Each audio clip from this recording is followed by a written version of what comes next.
you guys. So we're back today to talk about the immune system. We spent a little bit of the last lecture on blood, talking about the immune system. We talked about blood typing, and it was kind of a nice introduction to the immune system because we talked about antigens and how antigens are basically any substance that can stimulate an immune response. And we had a little bit of conversation about antibodies as well. So we'll see more from antibodies in this lecture and the next lecture, but there are two branches of the immune system. And the bottom line with the immune system, not surprising at all, it's identifying and attacking non-self, you. And the immune system will take care of that for you. So there are two branches of the immune system, and today we're going to talk about one of them. It's the innate immune system. And tomorrow, or whatever day it is, we're going to talk about the acquired. And I'm just going to do a really quick compare and contrast both and carry out strategies to kill non-self. The innate immune system, however, is present from birth. That means you come out of your mama's belly ready to attack things that aren't you. Acquired immune system, you have to, where'd that thing come from? Doing weird things. The acquired immune system is acquired. I'm not even going to write that down because it requires time to get the strategies that are employed with the acquired immune response. The innate immune response is fast. Guess what the acquired immune response is? Slow. The acquired immune response has memory, which means even though it's slow, there is a memory that allows it to basically hang on to strategies. It took time to develop the strategy to attack the bad guy, but once you have the strategy, then you're going to remember it and you can attack that bad guy again. And along those lines, the acquired immune response is very, very specific. And what that means is that a bad guy, an antigen, something that stimulates the immune response, is the acquired to a very specific antigen. So basically there's like a million different possible responses, and each part of the acquired immune response is only going to respond to one antigen, and only that one specific antigen, whereas the innate immune response is totally general. So it has like, I don't know, 5 strategies, not a million, 5. And it uses the same strategy against all the bad guys. So one of the strategies is inflammation. And we're going to spend the first inflammation. We're going to spend the first chunk of this lecture talking about inflammation. What is it? And why is it? But it's a very generalized response to an invader. Acquired immune response is much more specific than that. I think that's pretty good overview. So let's talk about inflammation because it's actually really cool. Fever. Fever is a nonspecific response that is what? Initiated by cytokines, except a specific kind of cytokine. Okay, can you follow that? You have all different kinds of cytokines, but the specific one that causes fever is called a pyrogen. So if you are getting a fever, it's because you've had some sort of immune reaction and your body has produced a chemical that acts as a pyrogen. So the cytokine is a pyrogen, and that's going to cause a fever. So the question is, first of all, why? Why would you do this?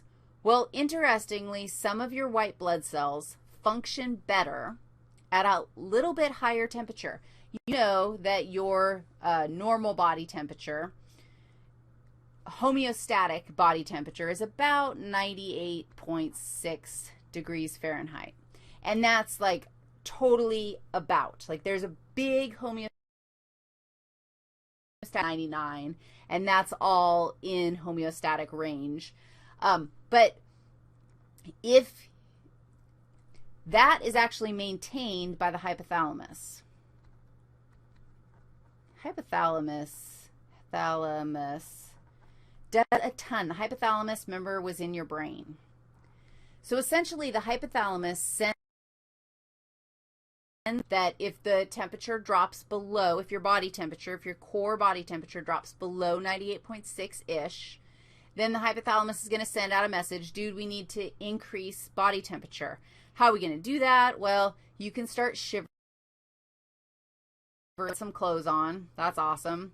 There will be strategies to increase your body temperature and until it gets back to its homeostatic range, and then the hypothalamus is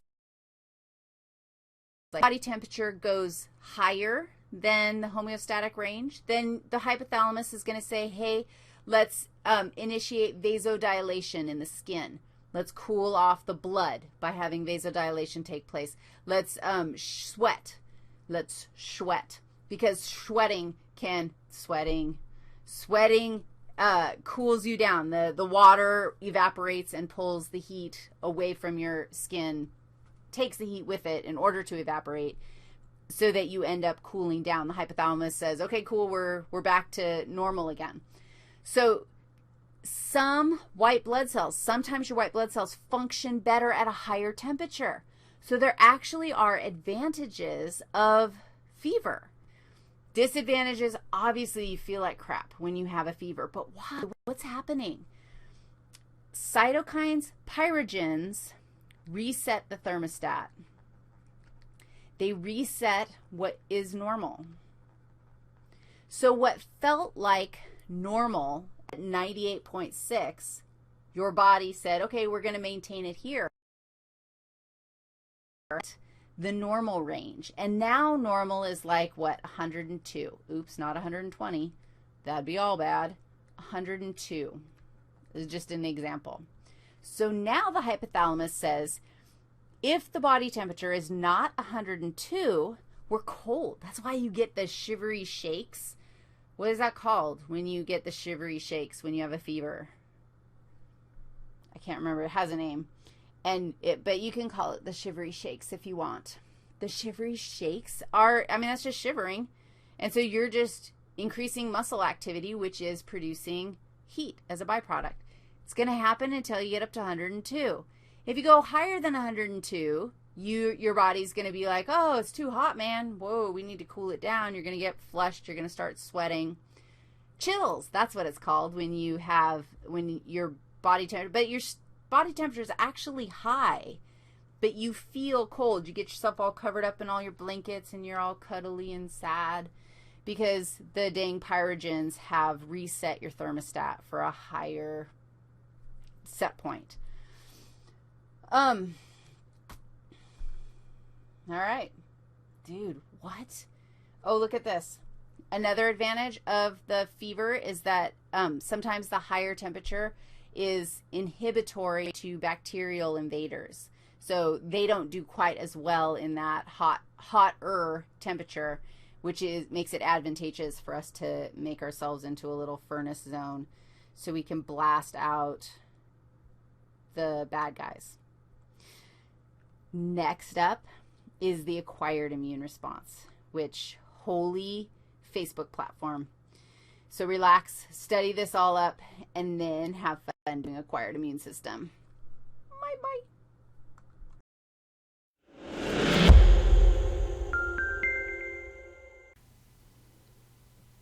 There's lots of products that promise to boost our immune system, and who wouldn't want that? Well, there's millions of people with autoimmune diseases, inflammatory diseases, and allergies, right? Millions of people whose immune systems may already be a bit too active. I try to make sufferers of seasonal allergies feel better by explaining that having an overactive immune system is not all bad. Individuals with allergies have a decreased risk for cancer, compared with the general population. Yes, your immune system may be in such overdrive it's attacking things left and right like tree pollen, but that heightened state of alert might also help bring down some budding tumors in the body. So it's tricky. We want to boost the part of the immune system that fights infection, while downregulating the part that results in chronic inflammation, and mushrooms may fit the bill. There are thousands of edible mushrooms, though only about 100 are cultivated commercially. Only 10 of those really on an industrial scale, and I do mean industrial, rising to over 20 million tons, and for good reason. They accelerate immunoglobulin A secretion. Let me explain.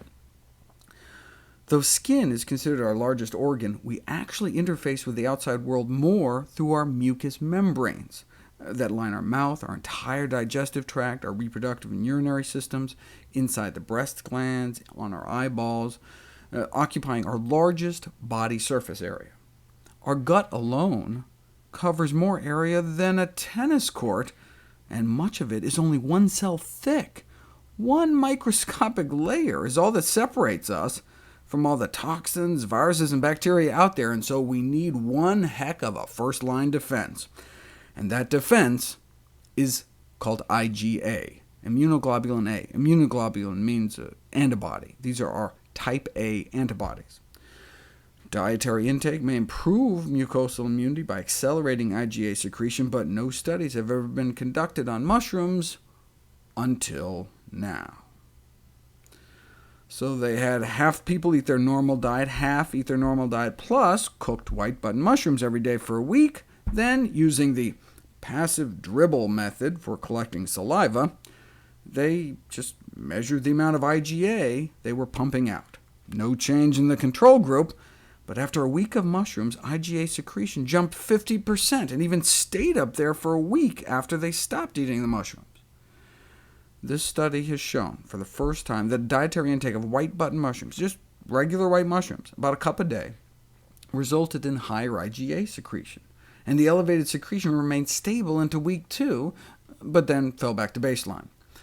So this suggests that in arresting or slowing the decrease in IgA in individuals such as the elderly or those with immune compromise, a continuous daily intake of mushrooms may be necessary to maintain an increased IgA secretion, meaning you can't just eat mushrooms once and expect to be protected forever. You have to make them part of your regular diet. But if you continue to churn out 50% more antibodies, might that contribute to chronic inflammation, which is implicated in the development of a variety of diseases?